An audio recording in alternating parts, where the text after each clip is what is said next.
Alexandra Levine welcomes you to the Alexandra Levine Live Podcast. Today, we've got a packed show, from breaking news to informative topics that will keep you well informed. Tonight's Alexandra Levine Live Podcast starts now.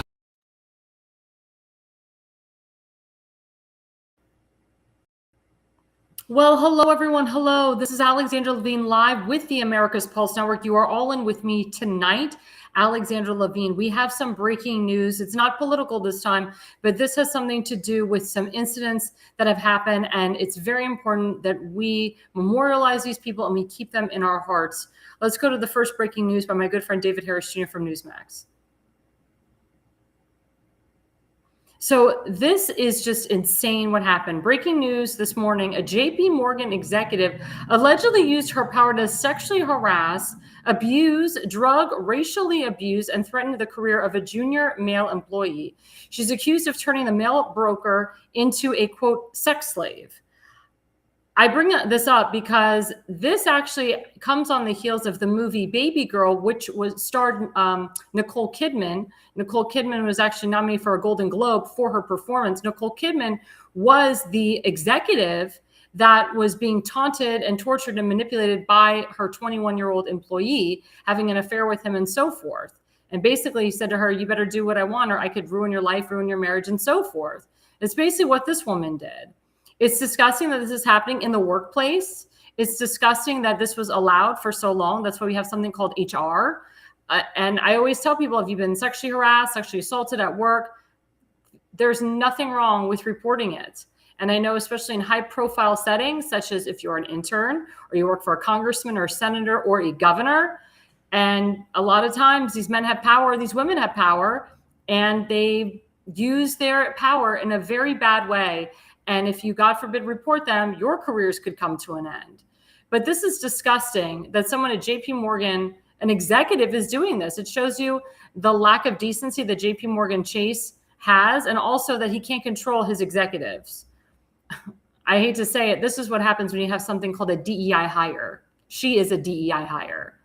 And I know a lot of countries outside, like in Australia, for example, they hire a lot of women. They're called DEI hires that really don't know what they're doing. They're very manipulative, and they find a way to make it to the top by really not doing any business and just making men their sex slaves.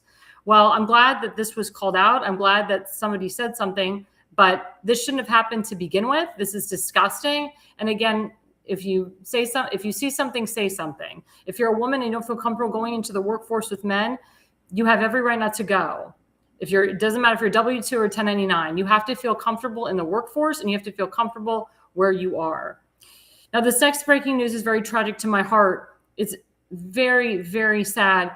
A nice New York rabbi, he took a trip to Colombia, and unfortunately he was in an area where there was a lot of Colombian gangs. And it's funny because a couple of my friends, they just went to Colombia, and I joked saying, hope you don't end up with those gangs. They've been reading reports of people getting killed. Well, this actually really happened. New York rabbi found dismembered, stuffed in a closet after being killed by a Colombian gang. This is a real story, guys. Real story, true story. It's disgusting, totally, totally disgusting that this happened. And I believe that he was discriminated against. I believe he was dismembered and killed because he was a rabbi, a very Orthodox rabbi. You could see he's very religiously observant. He wears a kippah. He has payas. He wears a religious hat for holidays. It's very disgusting to me, very disgusting that this had to happen. And this happened on the heels of Passover as we're going into Shavuot. Shavuot is a very important day in Judaism. It's when we obtain the Torah. And it's really, really sad that this had to happen. And I feel bad for his family. And I really hope, guys, that we memorialize the fallen. We memorialize this guy. And I feel so bad for his family. If I do find a GoFundMe for his family up in New York, I will definitely put it on our network. This should never happen to anyone, regardless of their religion. It's disgusting. And again, our hearts go out to his family. Now, I normally don't do a monologue, but I felt like tonight I had to do something because a lot of people really don't understand what transcribed with the King and Queen of England and the President and the First Lady. The grace, the beautiful decor, the way that the President greeted the King and Queen. It was so magical and it was so beautiful. And President Trump had a really great relationship with his mother, with Queen Elizabeth. And he talks about her. And there was a guy who just wrote a book about Queen Elizabeth II and what a wonderful monarch she was. And people really don't see or understand why President Trump greeted the people the way that he did. And of course, we have this whole thing with kings. President Trump is a king. President Trump is a king. No, he's not a king. This showed that he wasn't a king. But it was interesting, and we'll get into that later, how the Democrats in the halls of Congress stood up for King Charles. They literally stood up for a king. But they're against, President Trump because they consider him a king, and they have these no kings rallies all over the country. So the hypocrisy again of the Democrats shouted really loudly. But the first picture I want to show you is, I call it the two ladies in white. So this was the second day that Queen Camilla was there with the First Lady. I mean, just beautiful how they color coordinated. They were both wearing hats. It was a rainy day. And the president, he just honored him and welcomed him up on the stage, said such beautiful things about him. Actually commented that his mom, his late mother, had a big crush on Charles when he was younger. And it was a rainy day. And it was just so beautiful, again, to see the grace, the honor that President Trump and the FLOTUS gave to Camilla and to Prince Charles. Let's go to the next picture. So the next picture depicts the evening. So that night they had a gorgeous dinner in honor of the King and Queen. And look at the beautiful dress that the FLOTUS is wearing. She looks beautiful in everything that she wears, in the tuxedo. And to see the armed guards there with the British flag in the background. And then as you walk in, the dinner was just exquisite food. The entertainment was beautiful. They had opera singers there. They had violinists. They had people from the military that were performing behind everybody. And they had some very famous people there. The president's children were there. They had some very famous Fox News anchor people there and people in the media that were there, certain people. I mean, it was a very beautiful night. It was a very, very beautiful night. And Laura Ingraham even commented how she's never seen such a dinner in her life in the years that she's been reporting President Trump and so forth and other presidents. And we'll go to the next picture and it'll show you what King Charles and what Camilla was wearing. And the jewels that she was wearing were actually jewels from famous queens. As you know, when you become the queen, you inherit, they call it the queen's jewels. So she's either wearing Queen Elizabeth's jewels, Queen Victoria's jewels, Queen Anne's jewels, Queen Catherine's jewels, whatever Queen of England that they had, those are what they call the queen's jewels. And it's very beautiful for her to wear that, to show that off. A lot of people picked on her outfit a little bit, but you know what? I think she looks great and she looks happy, and that's what's important. Now, let's go to the next slide. This was really interesting. The Newsmax was reporting that because President Trump has Scottish lineage in his blood through his mother, that somehow he's King Charles's 15th cousin.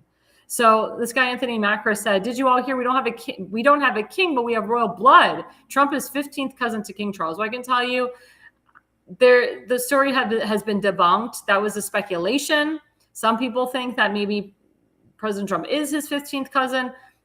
I disagree with that wholeheartedly. I asked a lot of people that are famous historians.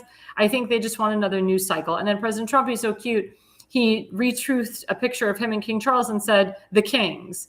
So it was really, really cute. And he was kind of mocking the fact that, he could be of royalty. And there was a news anchor that asked him, President Trump, we heard you may be the 15th cousin to King Charles. Like, oh my God, that's great. He's like, I would love to go into Buckingham Palace. I've never been to Buckingham Palace. I'd love to live in Buckingham Palace.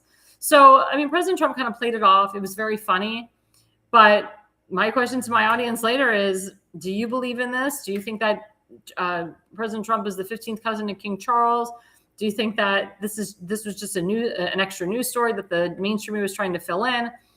But it's very interesting that people, that were complaining that President Trump was a king or acting like a king, and now they're saying, well, he may have royal blood in him. So I find that very ironic and very interesting. And then this last slide. So again, the irony of everything, like I said earlier. So King Charles, he spoke in the halls of Congress, and all the Democrats stood for him. The No Kings crowd greets King Charles with a standing ovation. President Trump, he made a statement that night at the dinner. He said, I'm very impressed that King Charles got every single Democrat to stand in Congress. I can't even get that. They all protest me. So these people like Ilhan Omar and Rashid Tlaib and Ayanna Pressley that were there all stood up for King Charles, didn't protest him. I guess they just love what he's doing over in England, in the UK. Let me tell you something. The economy in the UK is not doing very well. The rise of anti-Semitism in the UK is atrocious. And if people didn't know, while King Charles and Queen Camilla were visiting, there was a huge terrorist attack in the UK on Jews. It hurt Jewish people. Some were even killed. The anti-Semitism has gotten really bad in the last several years in the UK. The Prime Minister of the UK, he does nothing to combat anti-Semitism. He works with Zelensky. He works with George Soros. They work hand in hand with the EU to make sure that they have tons and tons of money to import all these illegals. And a lot of them are illegal terrorists, illegal Muslims. A lot of them live in the UK. They're trying to help Mr. Zelensky. They want him to beat Vladimir Putin.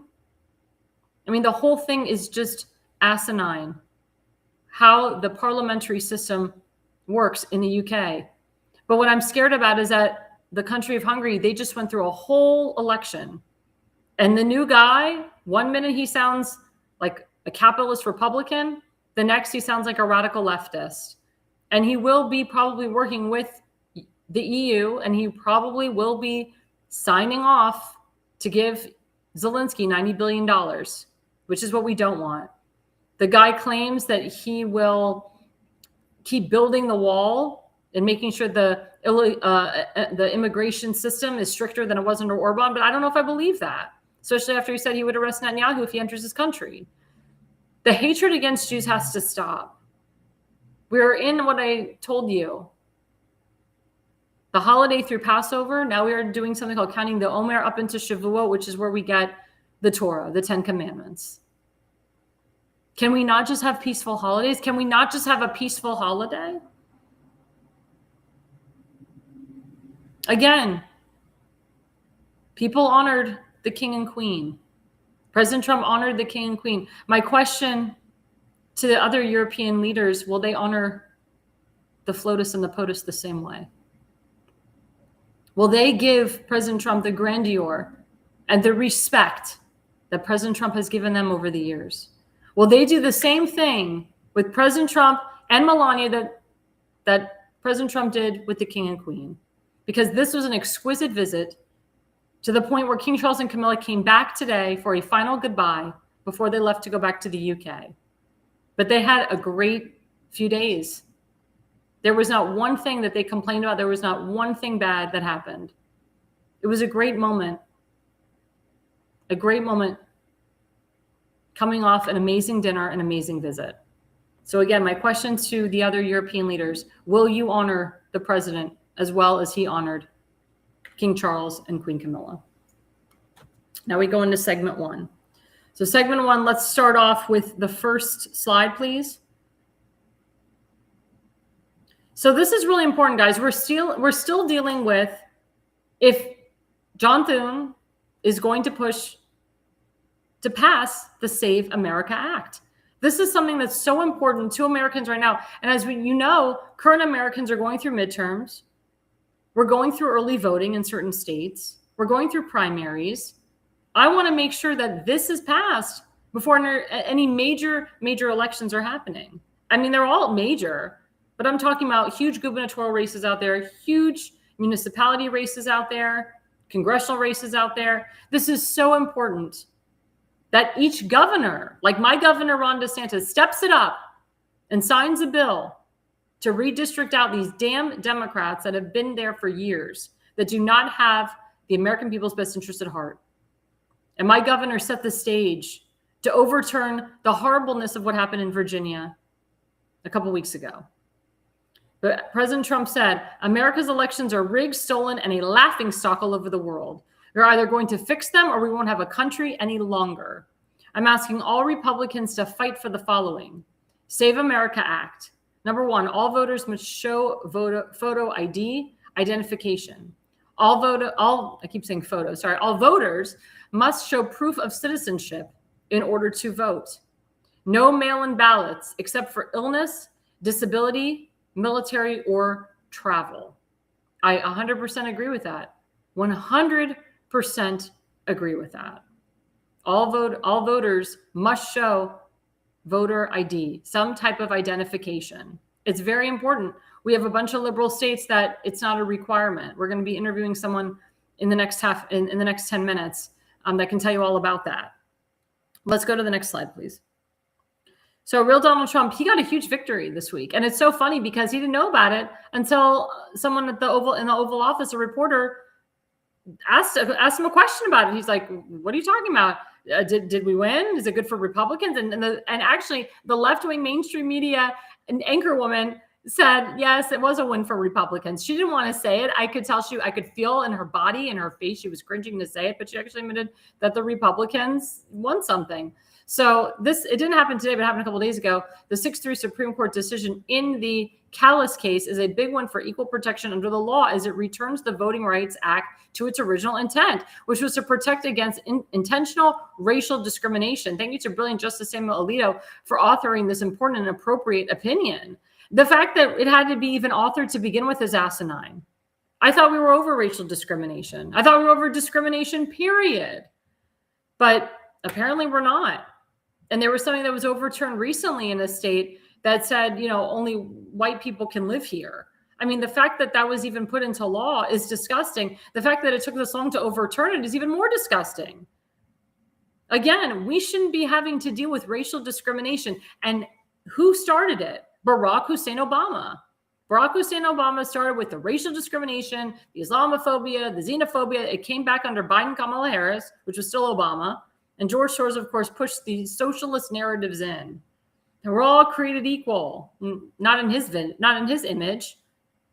No, that's not true. What George Soros' mission is to say everybody has to act the same, work the same, make the same living. Everybody has to have the same health care. That's socialism. The government tells you what to do. But here, the Supreme Court, they brought justice back to Lady Justice, I should say. And it's very important to note this decision because this was a big win for President Trump and for the Republicans. But the fact that the Supreme Court even had to make a decision on this is asinine, very asinine.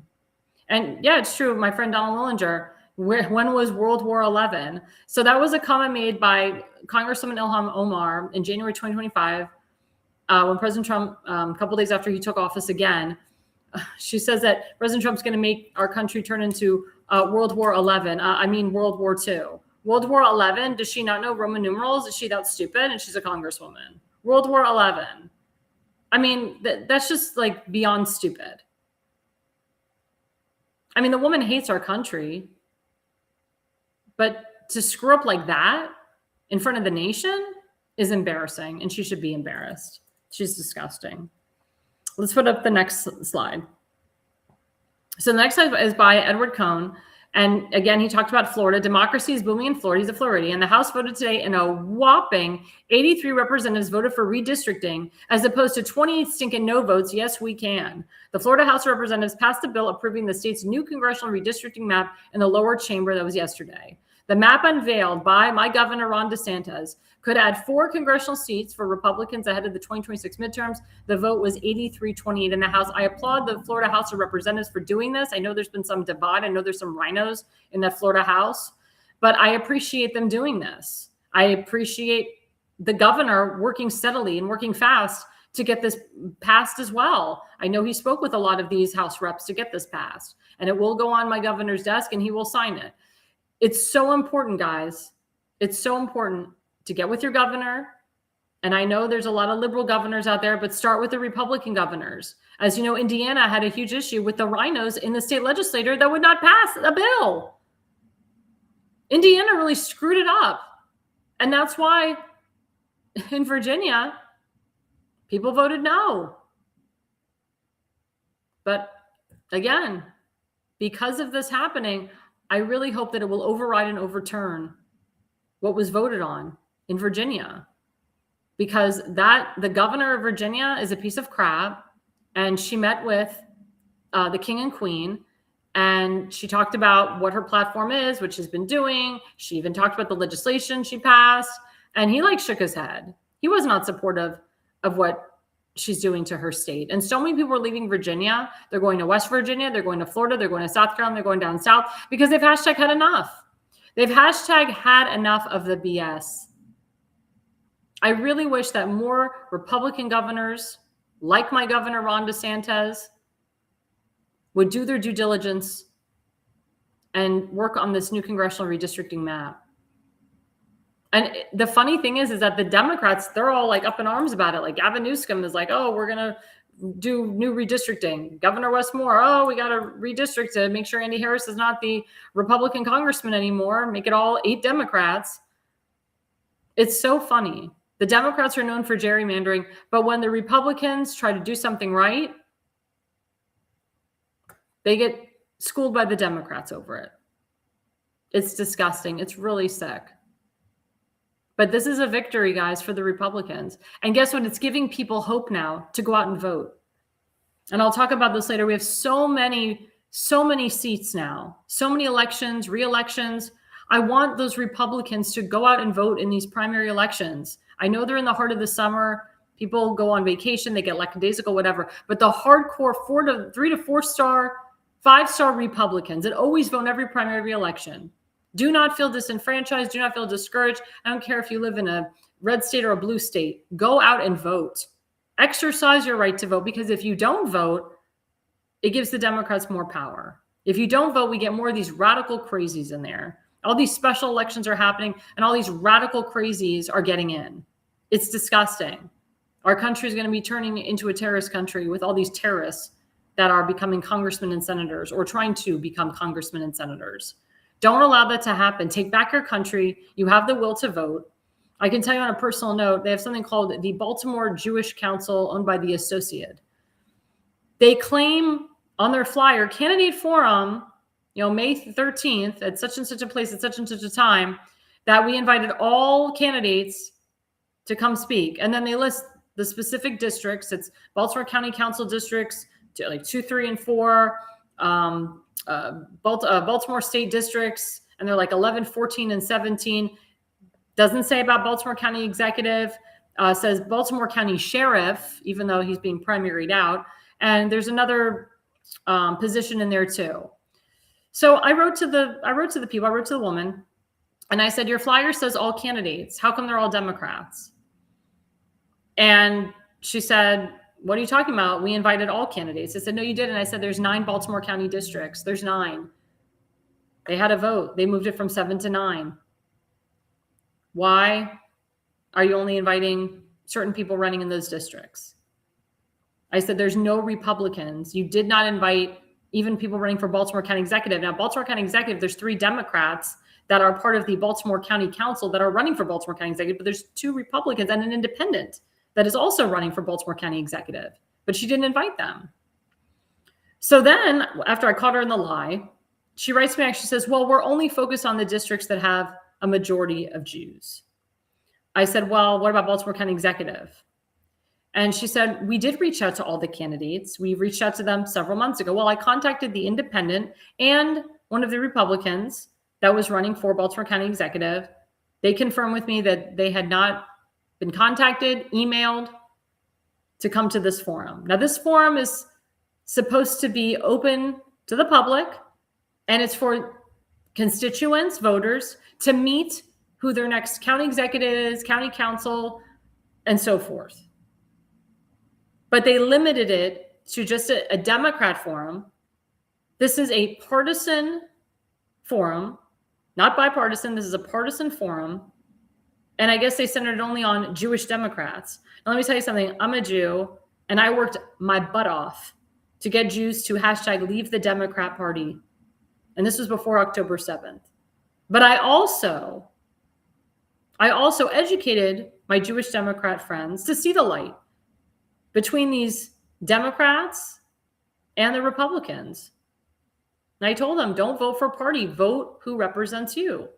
That's why a lot of Jewish Democrats voted for Trump in the 2016, 2020, and especially the 2024 election. Now, I know we're in a primary, but there's a lot of Jewish Republicans in the Baltimore area, especially in Pikesville, in Owings Mills, and Reisterstown, and Towson. I know a lot of them. They would like to hear from all of the candidates. But because the Baltimore Jewish Council, the Associate, only invited Democrat candidates, they're basically telling you, if you're a Jew, you should only vote Democrat. This is your only choice as a Jewish constituent of Baltimore County. And there's a lot of Jews in Baltimore County. So for them to say, well, we only focus on the areas that are Jewish, no, they didn't. They did not. I know that for a fact. Because somebody who's running for Baltimore County executive, they control the whole county. So I guess they're just assuming that a Democrat is going to take power again. It's disgusting to me that you have these partisan groups, and they're supposed to be 501c3s, nonprofit. They're supposed to be nonpartisan. They're not supposed to endorse any candidate before the primary or endorse, period. But the fact that they limited it to only Democrat candidates and Democrat county councilmen. As a Jewish person, regardless of party, my ears go up. Again, just because you are Jewish, that does not mean that you should only vote Democrat. You have a choice. You have a choice in Maryland. You have a choice nationwide to vote for the person that represents you, just like you had a choice in November 2024. And I thank the majority of Jews and even the American Israeli Jews that voted for President Trump. So before we get to our segment 2, our guests, don't forget that we have our sponsor, FoliumPX.com. That's FoliumPX.com. Toxic heavy metals, guys, full body detox, free radical support. That is the QR code. I love these supplements. They've really helped me. And, I've been traveling all over the country and the world, and I go to all different types. I've been living and staying in all different types of environments. These work. These help with your body. I went to acupuncture the other day. The guy was like, oh my God, your body, I can just feel it detoxing. And it's because of these supplements. And I recommended these supplements to him because they're all natural. So please, guys, go to FoliumPX.com. And please, guys, click on that QR code. There is a discount in there. He always has specials. Mother's Day is coming up. I know you mothers like to look good on Mother's Day. It's coming up in a couple weeks, May 12th. I'm getting some for my mom. She loves them. She feels very energized. So this is a great Mother's Day gift. FoliumPX.com. We'll be right back, guys, after the break. Don't forget to follow us live.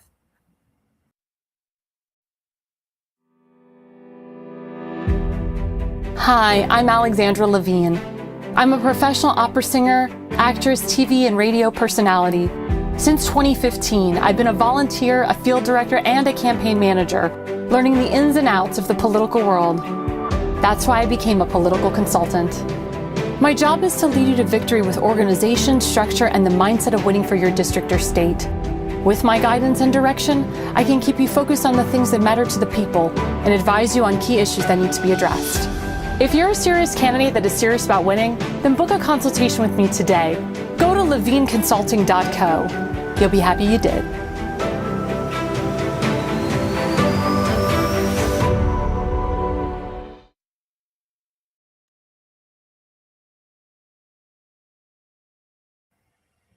Well, hello, everyone. Welcome back. We have an exclusive interview tonight with another candidate, and he was brought to my attention by my good friend, Colt Black, Jack Felton. He's running for Fredrick County Council at Large, District 2. I'm so happy to have him on the program. I'm so glad that Colt Black connected me with him. That is his website. That's his QR code, and we're going to put him up right now. Hello. Hi, how are you? Thanks for being with us tonight. Of course. Thank you. Awesome. So let's get into it. So, Mr. Felton, you are becoming or trying to become a county councilman from District 2 at Large. And what I read before is you actually switched from county council to at large. Tell the public, or tell my platform, why did you switch and what made you run for county council to begin with? Yeah, originally I live in District 2 out of the 5 districts in Fredrick. And so I filed for District 2, and then 2 other candidates filed in District 2. So we had 3 really good candidates, all qualified, all good guys, in the same district. And so that went on for about a month or so. And as we approached the deadline to file, we had no one at large. There's 2 seats at large in Frederick County, and we're, each seats for the Republicans, we try to get 2 candidates, and the Democrats, they try to get 2 candidates. They actually have 4. So I was getting some conversations from our Republican Party who were saying, hey, 3 of you are in the same district. One's going to move forward, 2 are going to go home, and here we have at large wide open. And since I had some name recognition in Frederick County, I lived in Mount Airy, I lived in Middletown, I lived in Newmarket, and I was the postmaster of Mount Airy, Jefferson, and Walkersville. So I decided to, it would be best for the Republican Party as a whole to move to at large, in hopes to get one of those seats, if not both, and then in hopes of District 2 getting one of the candidates' seats on the Republican side as well. So that's why I switched over. That's awesome. So have you ever run for anything before? Have you always been in politics, or did you wake up and say, you know what, I want to make a difference in my community? Yeah, I have. This is a first. This is definitely a first, but I tell you, it's a lot of work for sure, but it's exciting and I'm enjoying it, meeting a lot of great people. My father always was really into politics. And when he came out of the war, he ran up in Massachusetts. And so he always was really into it. And after Charlie Kirk was murdered, I went to a candlelight vigil in Baker Park in Frederick. And after they had a very nice presentation for Charlie Kirk, they opened the microphone up, and I just felt compelled to go up and say a few things about how horrible I felt that it was that this happened to Charlie. It was terrible, great guy. And when I was done talking, a lot of people said, hey, you should run for something. You're passionate. And so that really inspired me to do something, because I love Frederick County. My kids were born and raised in Frederick County, and I want to ensure that it's a great place to raise a family and to continue to live for myself, all the residents, and my children. Now, as county councilman, you do have some leverage here, especially when it comes to dealing with, or I wouldn't say dealing, but especially when it comes to ICE, photo ID, the bag tax, and helping our kids and working with the county executive. Now, as you know, in your county, they issued a bag tax, which I never thought in your county they would. They started in Montgomery County, and then, of course, they pivoted to Baltimore County years later, Anne Arundel County, and then your county hit it too. Tell us, how has that affected your county? Because I know it has. And why in Maryland? Why? And these are Republicans, I would say rhinos, Republicans in name only. A lot of them support, taxing their constituents. Why does that keep happening? That's a great question, and I am against that. I would like to change that rule, and I think there are some rhinos that, the Democrats, they do some crazy stuff, and there's some rhinos out that are doing crazy stuff. When I'm elected to county council, I am definitely going to create a bill and legitimately take that away, because I'm against it. I don't agree with it at all, and I wish that didn't happen. But when elected, I'm going to get the opportunity to change that. Now, I know this didn't happen near you, but as you know, the Francis Scott Key Memorial Bridge, it has been such, it's tragic that it happened, but also it's a travesty for people that work in the Baltimore County area. I know for a fact that there were people that were going from Frederick County to Baltimore County to work daily, and they were going up and down that bridge. So it's hurt a lot of jobs, especially a lot of manufacturing jobs. Now, 2 years into it, Governor Westmore had to cut back the contract that he was working with this contractor, because I think the contractor was requesting too much money, according to Westmore. But the problem is that Westmore is asking too much.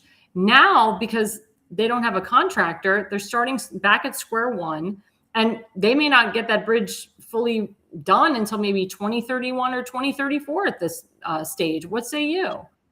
Yeah, that's terrible. That's affecting so many people. I have neighbors that travel that bridge, and it's added so much to their commute and the frustrations. They're trying to get jobs at home now, working from home remotely, because their commute is horrible. and the extra costs and gas and mileage and everything that they have to deviate around that, and is really, really wearing on the people. And it's terrible it's going on this long, and now they're projecting it to go even longer. So I think it's horrible what's happening to these people. And I know people personally who it's affecting in my neighborhood. Now, as you know, Governor Westmore, he loves to rely on the federal government. And when Biden was, quote, in power, which he really wasn't, he promised full federal funding, which is what Governor Westmore wants. He wants full federal funding for the bridge. The problem is he opened his big mouth to Trump and was, totally, against Trump, pushing back on Trump. So was the attorney general. So Trump's like, well, screw you. Like, you're not getting an ounce. Like, you're not getting anything. You opened your big mouth. And now we have a situation where the Secretary of Transportation, Sean Duffy, may have to come in and clean up Governor Westmore's mess. What say you about that? Yeah. Oh, Governor Westmore, being polite, I'm against pretty much everything he goes with. I don't agree with him. He's, radically left. And I absolutely support President Trump and his decisions. I'm a big President Trump fan. I think that he's done a great job thus far.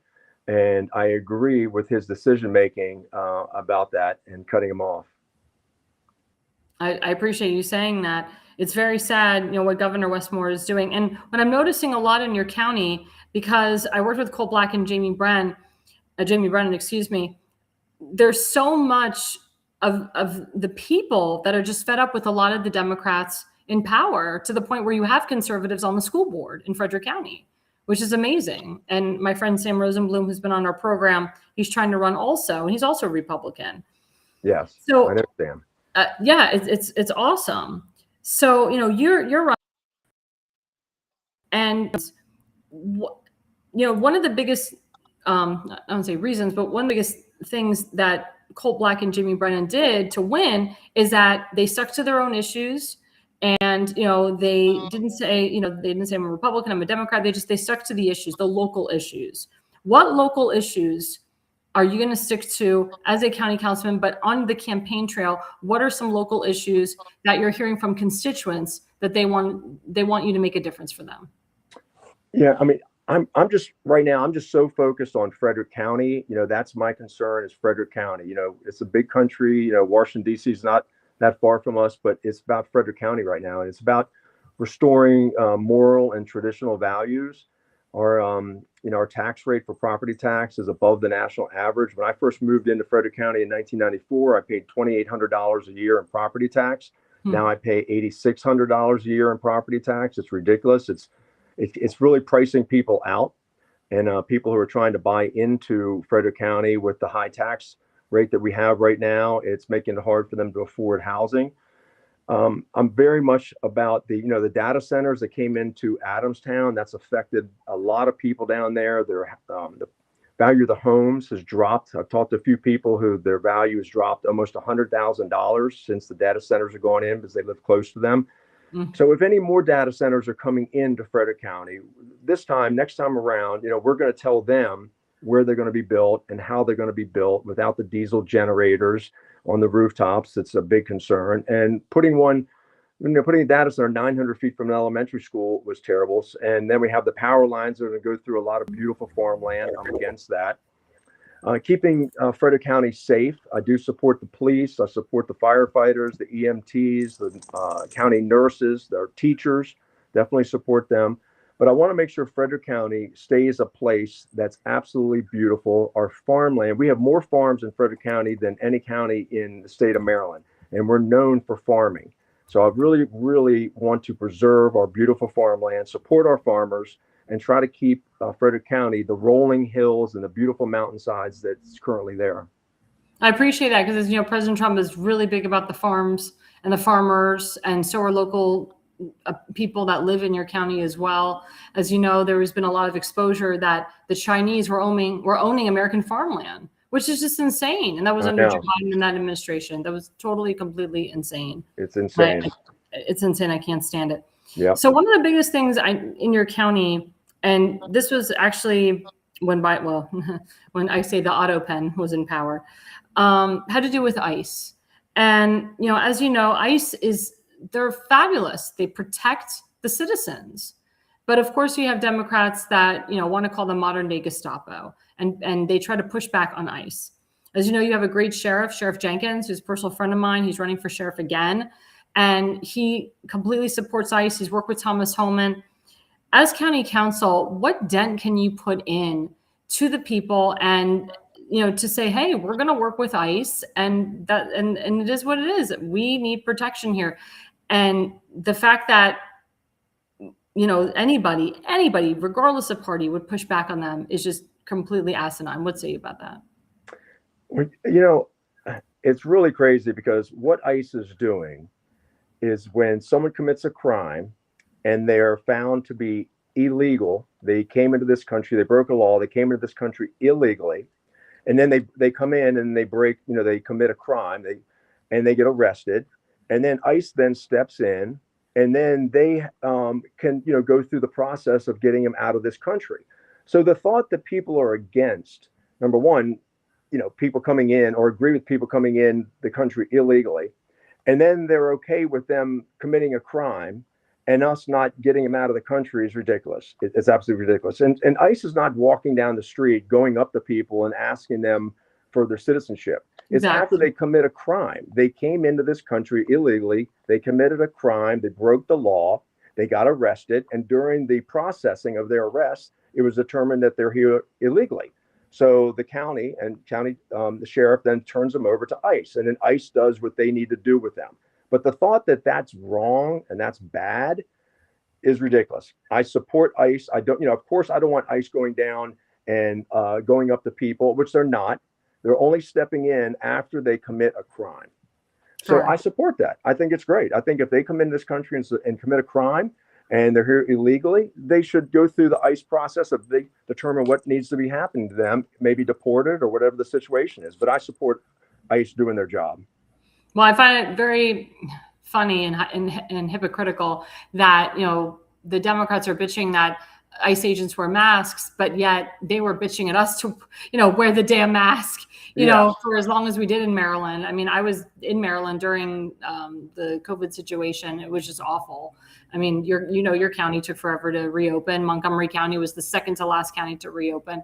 So I find that very asinine that the Democrats are bitching that ICE agents want to protect their faces, but they mandated all of us to, quote, protect our face, even though we didn't need to at that time. Well, yeah, and it's ridiculous, too, because there's so much hatred on the Democratic side towards ICE. I don't blame them, because, then they're going home to their families and their wives and maybe little children and trying to have some home life. And then they have to worry about somebody going by and maybe vandalizing their home, or God forbid, even or something worse. So I don't blame them. They got to go home after they do their great job every day, and they have to go home to a family, and they want to ensure their family is safe. So I don't blame them for doing that at all. One thing I want to ask you about is, as a county councilman, you can try to fund the reduction or even minimize these No Kings rallies or these pro-Palestinian, pro-Hamas rallies that happen in your county. I know in Fredrick County and obviously all over Maryland, they have them a lot. They pop up. And yes, you're expressing your freedom of speech, but sometimes it does turn into hate speech. And some of these signs are very hateful. How as a county councilman, what can we do to minimize or reduce, all that action that can potentially hurt an innocent civilian?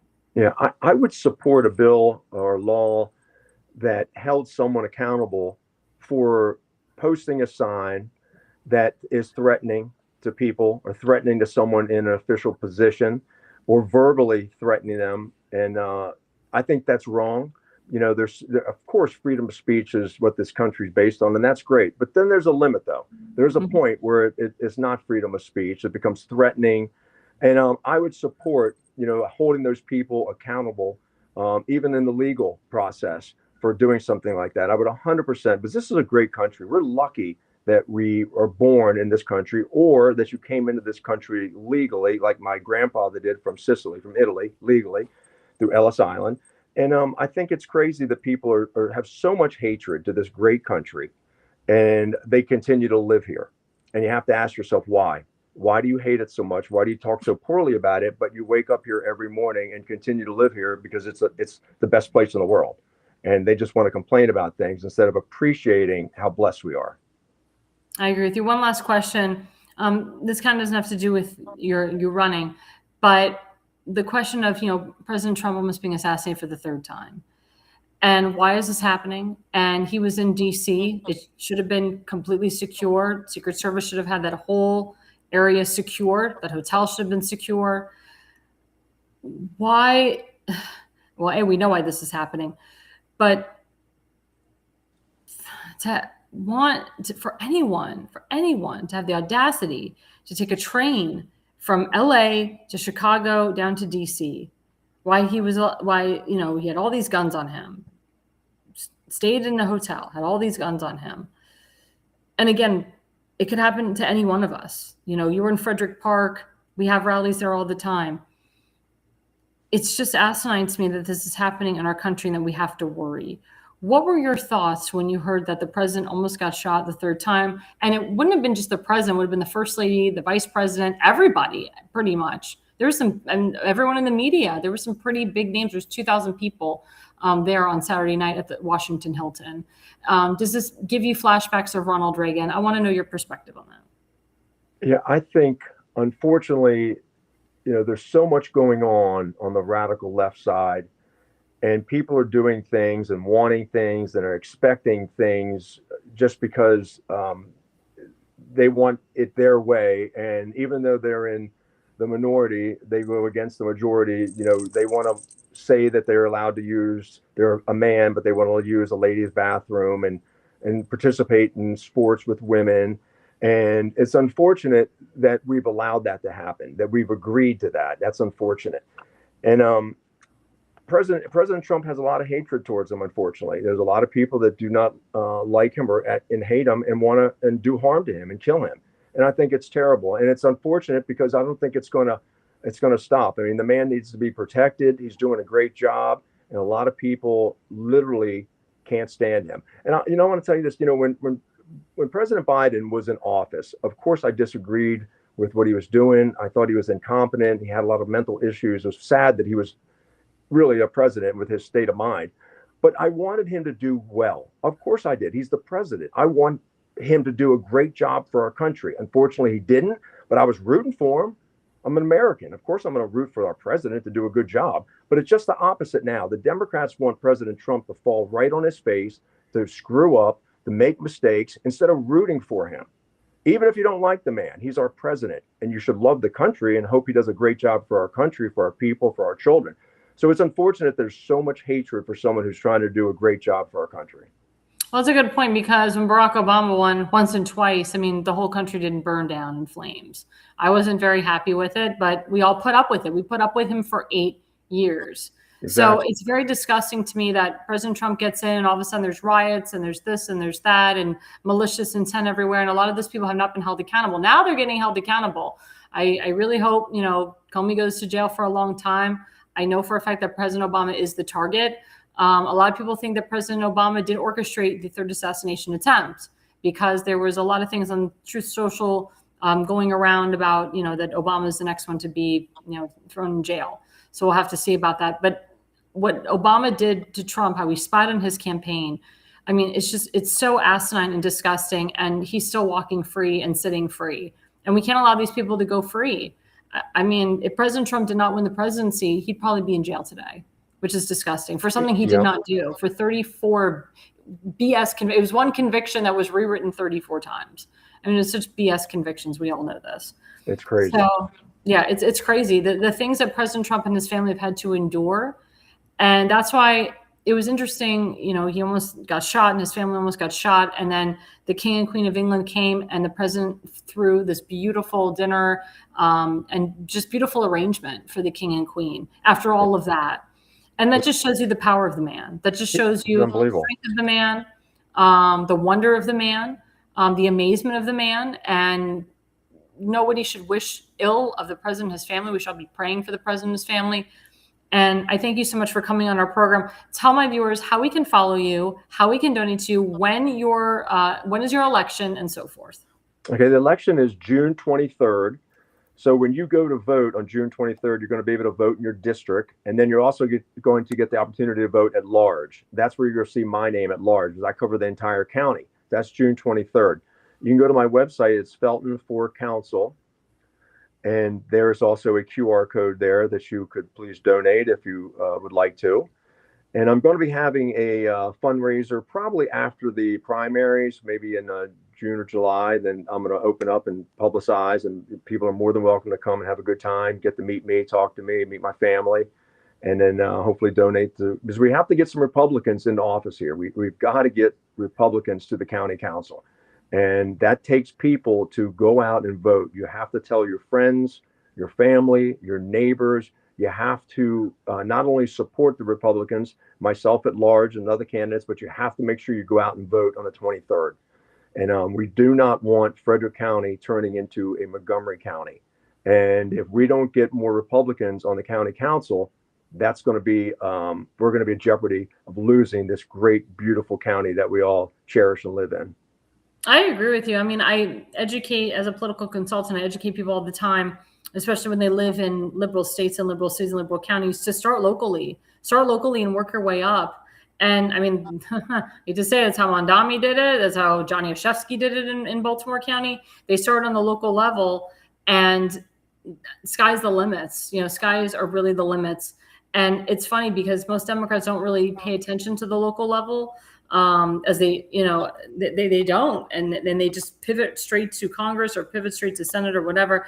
But I really feel that there should be more inspiration for Republicans to run on the local level in a Democratic state and Democratic district, because they do have a higher percentage chance of making a difference and getting in that seat. And we've seen that a lot. Exactly. Yep. I agree. Well, thanks so much. We really appreciate you having on. We'd love to have you on again. Of course. Just let me know. It's a pleasure, and I'm happy to come back whenever you like to have me. Thank you so much, Jack. Yes, ma'am. Thank you. Thank you. And before we leave for this segment, don't forget we have our second sponsor, rncstore.com/ALL. That's rncstore.com/ALL. Type in ALL in capital letters. You get 10% off.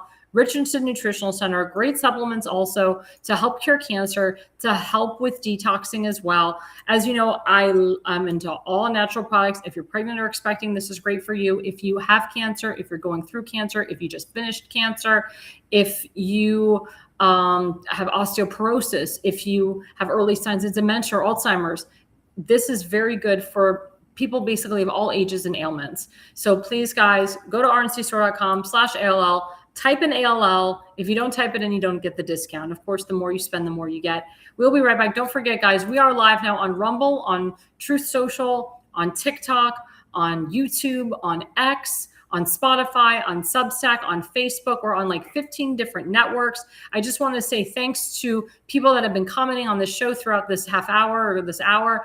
Thank you guys so much. I really appreciate it. And I know there's a lot of people that are watching that are not commenting. I appreciate that as well. And we are being seen nationwide and worldwide. So thanks, guys. Stick with us. We have a great segment coming up next, and we will be right back after the break. America's Pulse Network. The mainstream media is bought and paid for. The truth is twisted to fit their agenda. But America is waking up. Because podcasts are the future for trusted media. Welcome to the America's Pulse Network. It is a network built by patriots that upholds the Constitution. But America's Pulse Network stands for God, truth, and the America First movement.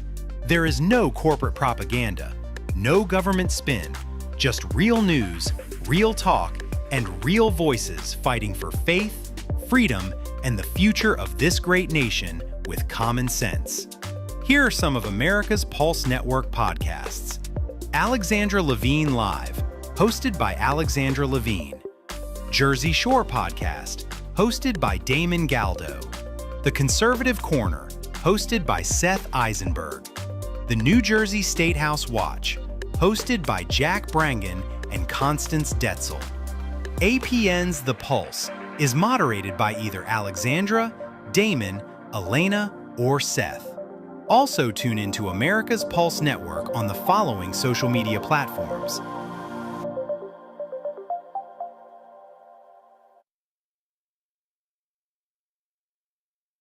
Join the revolution because the pulse of America beats for God and country. America's Pulse Network is for faith, family, freedom, and truth.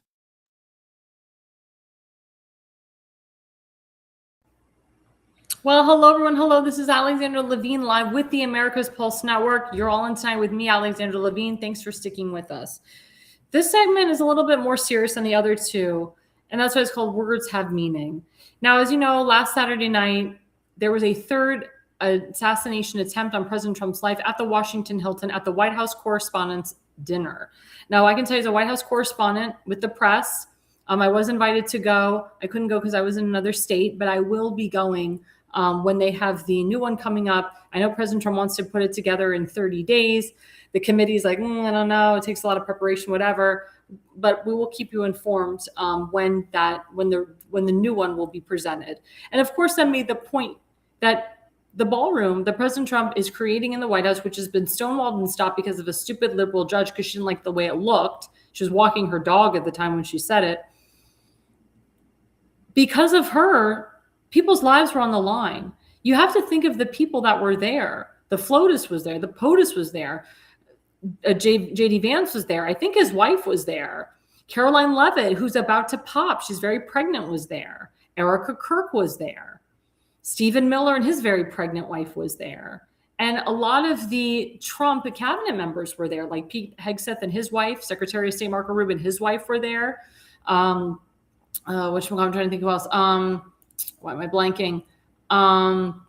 Pete.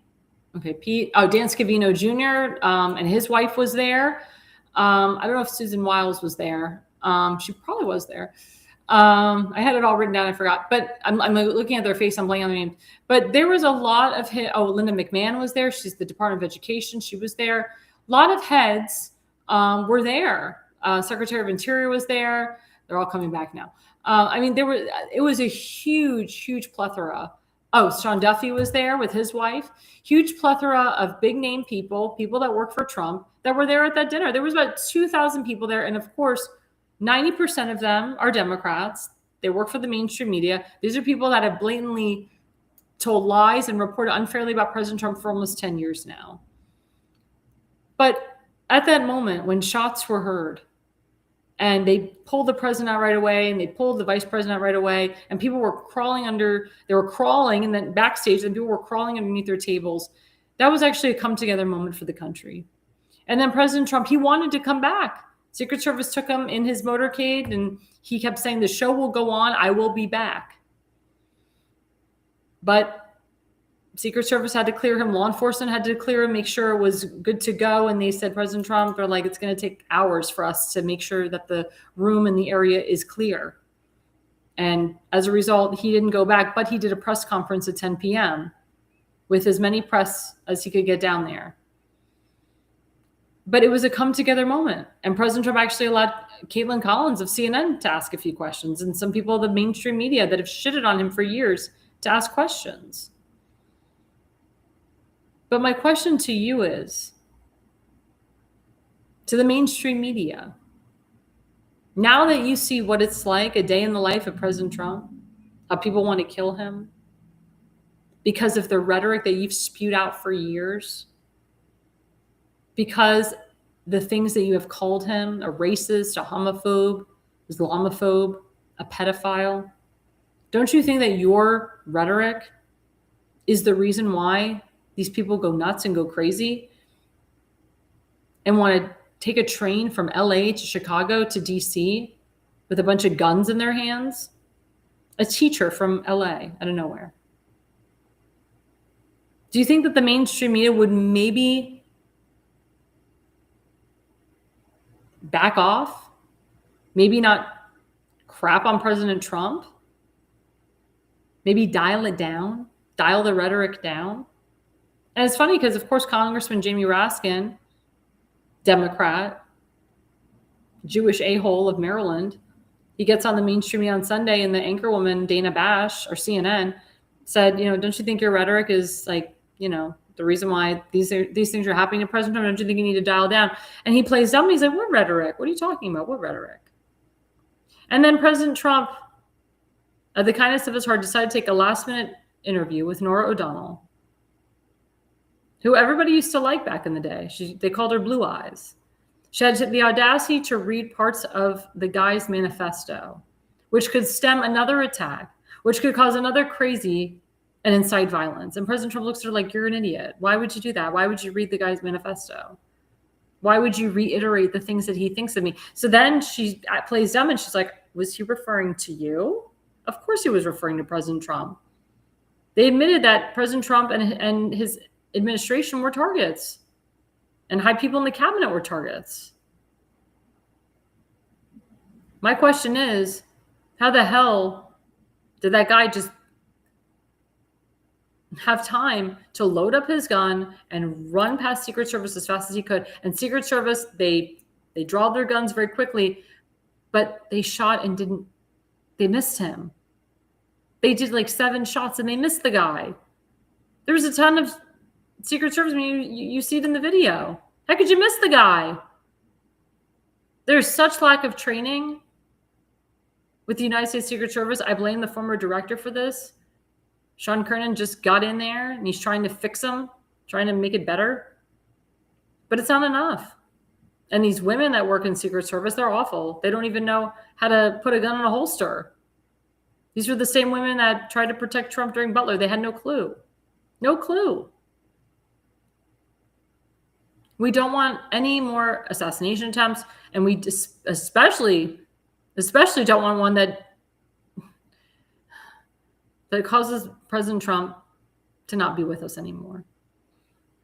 And it was interesting, when he was talking about his parents, how they were married for 63 years. And he looked at Melania and he said, I'm sorry, Melania, we're not going to last the 63 years. We're going to last, but we're not going to last 63 years. And I started to get emotional at that moment because President Trump is almost 80. I hope that he has many, many more years to live. He has 20 to 30 years left to live. But he's not stupid, and he knows that he could die at any minute. He knows that he's not going to be married to his wife for 63 years. But he also said something great on that podium. He says, I have to live. I have to live for this country. I was put on this earth to do something. And the reason the left is coming after me is because I'm doing something. And I believe that he has been touched by an angel. I believe that God watches him all the time. I believe that God will decide when he shall live and he shall die. I believe in that meme picture where people freaked out, where they claimed he looked like Jesus Christ. I believe he looked like Moses in that picture. And nobody knows where the body of Moses is. He ascended up. God took him up. And Moses was a very, very old man when he died. And he had a very special relationship with God. And I believe that President Trump has a special relationship not only with God, but with the people of this country, with everyday Americans. That's why he has to live. That's why I know he will live. He'll live all of us. So these Democrats that want to get rid of him, the more they try, the more it doesn't work. Thank God that gunman didn't end up in the ballroom. That's all I can say. But as I talked about before, there was one person that was there, Erica Kirk. We all know that the poor girl has suffered so much, and she had to relive the moment in her head of a gunman trying to either shoot her, shoot the president. As you know, her husband was killed by a radical. He's on trial right now. But she has to relive that moment every single day. And she goes home to no one. She goes home alone. She's a widow at 37 years old with 2 young kids that really don't know their father. And there was a live video showing her crying, and she cries and says, I just want to go home. And she got on yesterday on the Charlie Kirk show, and she talked about how she felt in that moment. And she was great because she told the American people what they needed to hear. She called out the Democrats. She called out Candace Owens, to the point now that her Secret Service is actually suing Candace Owens for defamation. Candace Owens has consistently slandered Erica Kirk since the murder of her husband. She even said that Erica Kirk had something to do with her husband's death, which is disgusting. for clicks and likes. We all know that Candace Owens and Charlie Kirk did have a relationship for a while, and then she went off to Britain, cheated on Charlie Kirk with the guy that she's married to now, who's a big lib. And what was Charlie to do? Charlie Kirk made Candace Owens. Charlie Kirk brought her under his wing, not knowing what an anti-Semite biatch she is. And she's not a holy Christian person either. She's a piece of crap. She doesn't like Trump, never did. She hates Jews. I'm sure she always has. And I'm really glad that Erica Kirk finally called her out. Let's go to the first slide.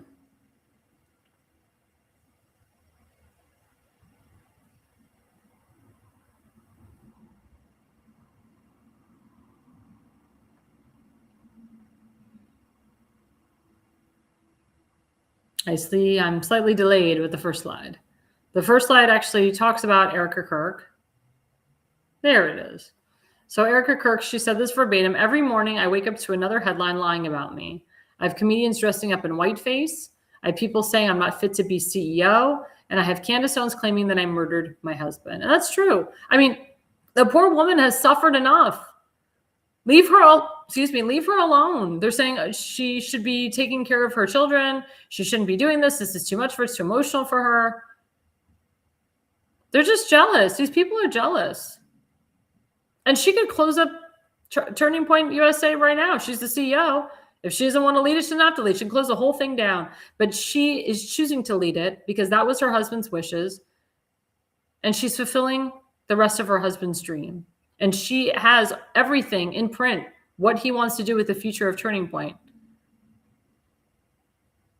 I'm so sick and tired of people attacking this woman. She's a beautiful blonde-haired woman. She had a beautiful life before her husband died.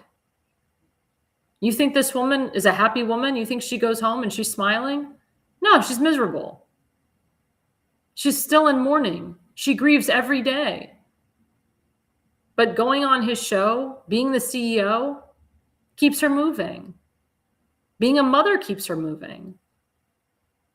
But she's a broken woman. And nobody cares about that. Nobody realizes there's a difference between your husband dying suddenly from a heart attack, or you know your husband has cancer and he only has a few months or years to live, or one day you wake up and you give your husband a kiss on the lips and he says, I'll see you home later, honey, or I'll see you tonight.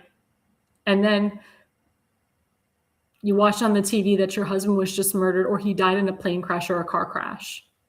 And he was perfectly healthy. And he was young with many more years to live. Nobody thinks about that. Nobody puts themselves in her shoes. God forbid that happens to any one of you. I feel so bad for this woman. I pray for her all the time, but she's a smart woman. She's a beautiful woman. She's an ambitious, driven woman. And she made Charlie Kirk a better man. He grew up a lot because of her. She's like 7 years older than him. And he matured because of her. I thank her for making Charlie the man that he was when he was murdered. Before he was murdered, I should say. Because she stepped in as wife, understood the roles. He understood the role as husband, and they worked together as a phenomenal team. And they would have been married a long time. They would have lasted. I know they would have. And they're still lasting, even though he's not physically there. So for all you damn people that are jealous of her success and her marriage, take a look at yourselves and take a look at the mirror. Maybe you should try to find a Charlie Kirk or an Erica Kirk. Maybe if you had one of those people in your life, you wouldn't be so damn miserable. So shame on you, Candace Owens. Shame on you. Shame on you for acting like the whore that you are, for speaking like the whore that you are, and for taking advantage of people that really, truly believed in you and wanted to help you. And shame on you for crapping on all your former followers. And karma is a biatch. And what I'm reading and seeing is that karma is coming to Candace very soon. Let's go to the next slide. So this is even more disgusting. Again, words have meaning. That's the topic of discussion. So Jimmy Kimmel, this was a couple days before the assassination attempt. He went on his stupid show and he said some comments like foreshadowing what was going to happen to Melania. It says, wow, President Trump said, wow, Jimmy Kimmel, who is in no way funny, is attested by his terrible television ratings, made a statement on his show that is really shocking. He showed a fake video of the First Lady, Melania, and our son, Barron, like they were actually sitting in a studio listening to him speak, which they weren't and never would be. He then stated, our First Lady, Melania, is here. Look at Melania, so beautiful. Mrs. Trump, you are a glow like an expectant widow. A day later, a lunatic tried entering the ballroom of the White House Correspondents' Dinner loaded up with the shotgun, handgun, and many knives. He was there for a very obvious and sinister reason. I appreciate that so many people are incensed by Kimmel's despicable call to violence and normally would not be responsive to anything that he said, but this is something far beyond the pale.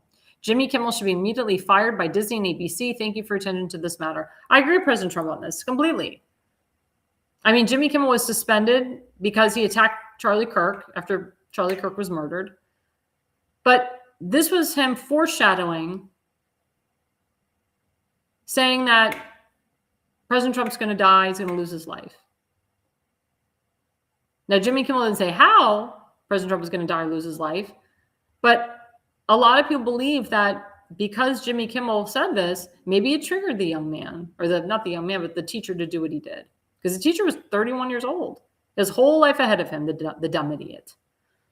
But again, it's rhetoric like this that causes people to go insane and thinking that they can get away with it. Jimmy Kimmel should not be able to get away with it. Now you're messing with the President of the United States and the First Lady and Barron. It's not funny, Jimmy. You're not funny. And I know that the First Lady is working on a huge major lawsuit if he doesn't get fired. They will sue Disney and ABC. They will sue Jimmy Kimmel. They'll do whatever they can to get this guy off the air. He shouldn't have a job.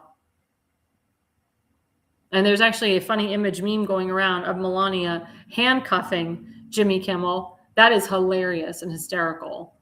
But you know what? I would pay a lot of money to see Melania Trump handcuff that a-hole. He wouldn't be laughing. He wouldn't be smiling as much. His jokes in the jail cell are not going to help him with the guy that's going to be beating his butt up next to him. It's disgusting and despicable. And everyone's like, well, it's his freedom of speech. But again, words have meaning. Just like there's a distinction between freedom of speech and hate speech. When you constantly call someone a pedophile, a rapist, an adulterer, a sexist, a misogynist, a chauvinist, an Islamophobe, a xenophobe, someone who hates women, people start to believe the lie over and over and over again. And then you get crazies. Now, the teacher isn't really cooperating when it comes to, was anybody else involved? I believe that somebody else was involved. I believe it was probably the doings of George Soros and Obama, which I hope that it gets proven, because I believe that Obama's hands are all over this. Why would a 31-year-old teacher take a train to try to kill the President of the United States? Why would he write this ridiculous manifesto 10 minutes before he was about to kill the president and think it's okay? Why would anybody try to kill the president? Are they that stupid to ruin their life? To end up in jail for the rest of their life? Death row, death penalty, and so forth? To rot in a jail cell? Was it really worth it? It's not worth it. Like Jack said, even though you may not like the guy, he's still your president and you still have to respect him. Now, he's not a king. We don't bow down to him, but he is our commander-in-chief and we must respect him, just like we must respect the First Lady and J.D. Vance and his wife and so forth. I'm so disgusted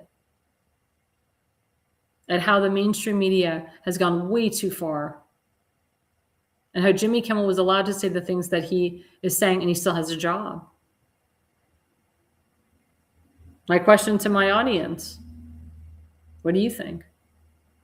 What do you think about all this? And then at the press conference, Melania Trump gave a face to the media a face of strength, a face of knowing, a face of longing, of yearning, a face of, I know you people are the ones that are responsible for this, a face of power, a face of a woman that could have died the night of her birthday, because her birthday was the next day, April 26th. The face of a woman who is of class and poise. A face of a woman who has endured so much for 10 years that she will continue to wear those power suits and those power outfits. She will continue to look gorgeous, to have her hair freshly done, fresh makeup. And she will continue to give you that face of power, her game face, until the day she dies, which I hope won't be anytime soon.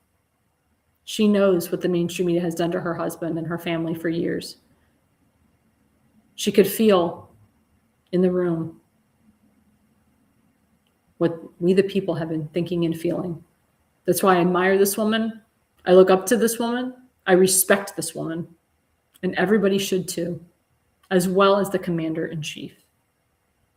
And he's doing such great things for this country, but we don't see them or hear them because of the mainstream media throwing other crap in our faces and trying to distract us. I really hope when the history books are written and people look back on President Trump and the FLOTUS, that they honor them and that they say, you know what, he was one of the best presidents of our time. That I'm so happy that I got to live on this earth knowing that he was the president. You Democrats, you radicalists, you may not appreciate it now, but you'll appreciate it 10, 20 years from now. I know you'll say to yourself, I lived under the great era of Trump, the golden age.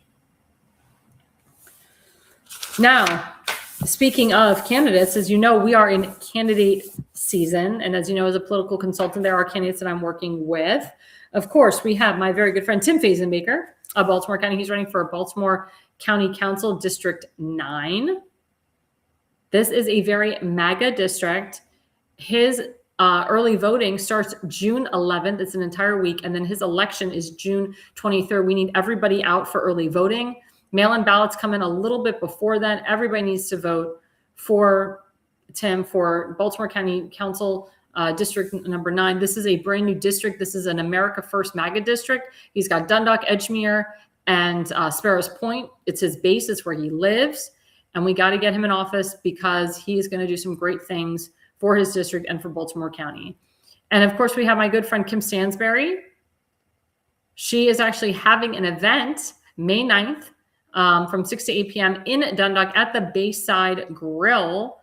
We're going to put up that flyer. It's also, you can go on her website, click that QR code, and you can actually make a donation to that event. That's going to be great because it's going to star Newsmax regular and awesome person, Rob Carson, who's a personal friend of mine, and he's done a lot of events. He's a personal friend of Tim's as well.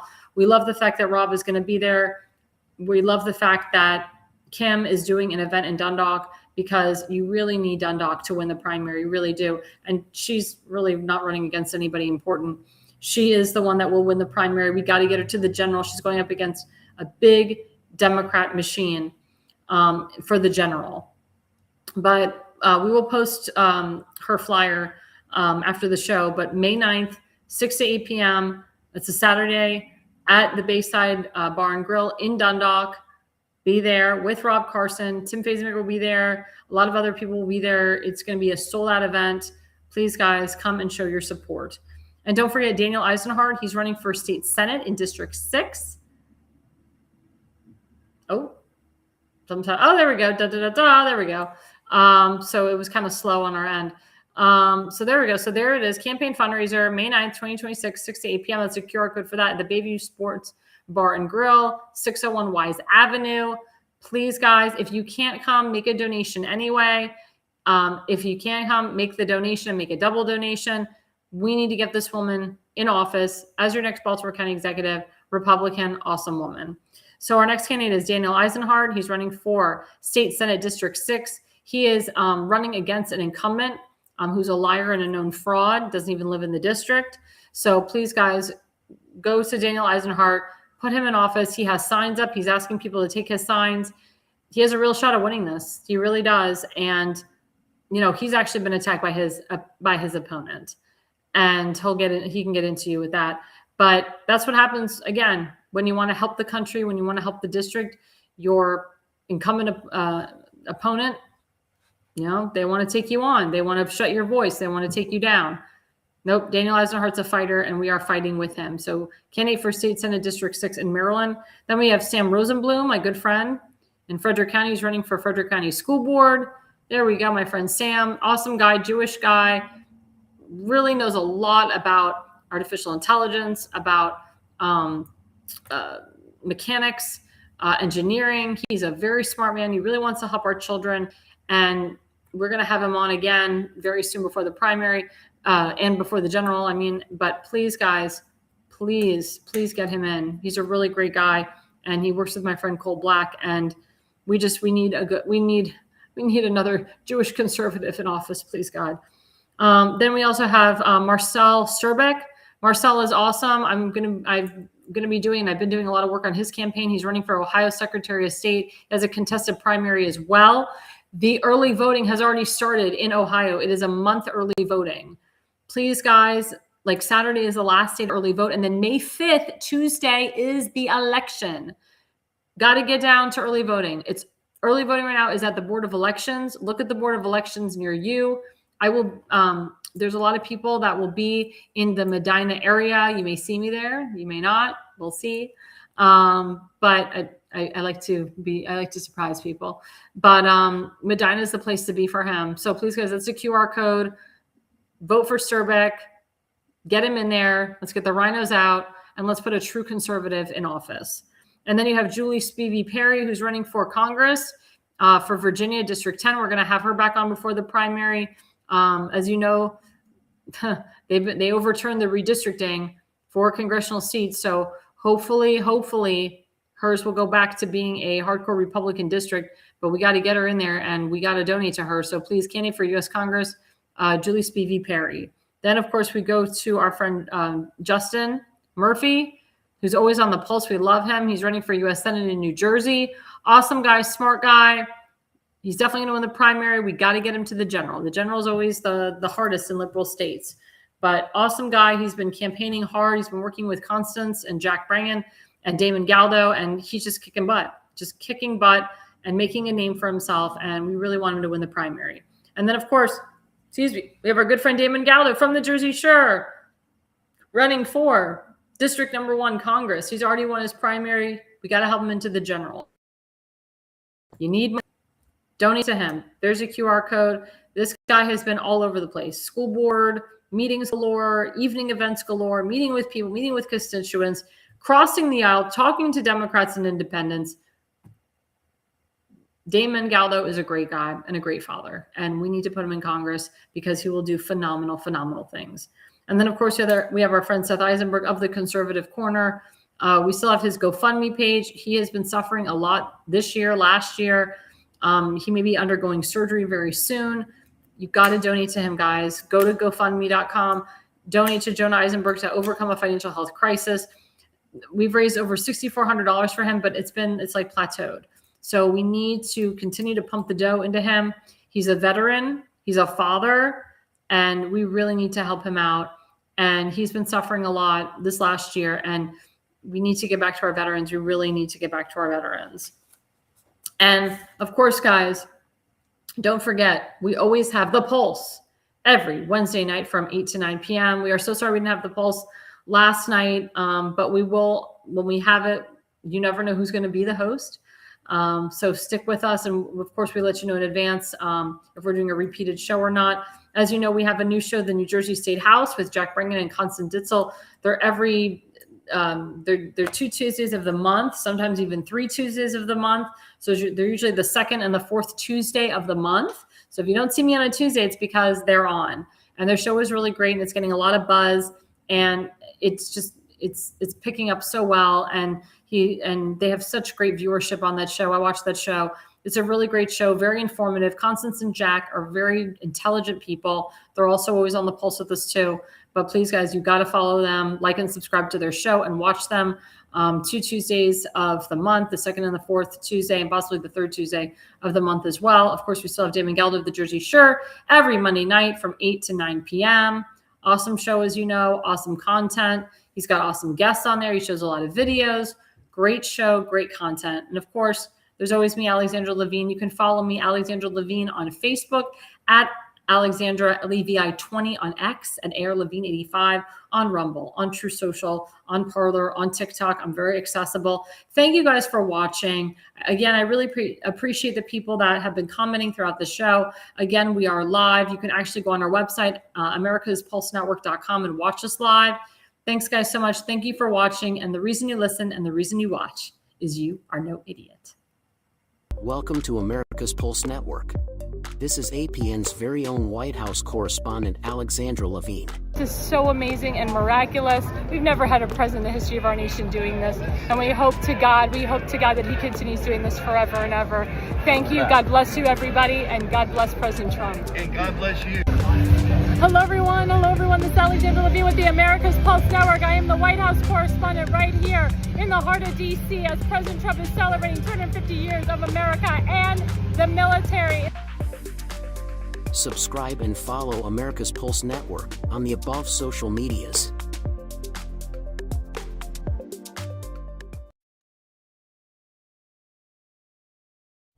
Alexandra, thanks you for watching tonight's Alexandra Levine live podcast. See you at the next packed show, from breaking news to informative topics that will keep you informed. So please click the subscribe button to get notified for upcoming episodes. If you like what the Alexandra talks about, then share the Alexandra Levine live podcast with others. Alexandra also looks forward to seeing you in the next upcoming episode.